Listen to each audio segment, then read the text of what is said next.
পরের দিন সকালে গালিব ঘুম থেকে উঠেই সেই চিঠিটার কথা ভাবলেন। বইয়ের ভিতরে লুকিয়ে রাখা কাগজটা যেন তাকে ডাকছিল। তিনি চিঠি খুলে আবার পড়লেন। প্রতিটা লাইনেই ছিল না বলার কথা, যা কখনো বলা হয়নি, তবুও অনুভব করা হয়েছে। গালিব মনে মনে বললেন, কিছুর প্রেম নাম না নিয়েই বেঁচে থাকে, আর কিছু অনুভূতি চিঠির মধ্যেই বন্দি থাকে। তিনি বাইরে বের হলেন।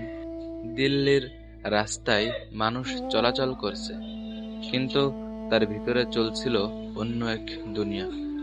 হঠাৎ তার মনে হলো, যদি সে চিঠিটা কোনোদিন পড়ে, তাহলে কি বুঝবে এই নীরবতাও ছিল ভালোবাসা।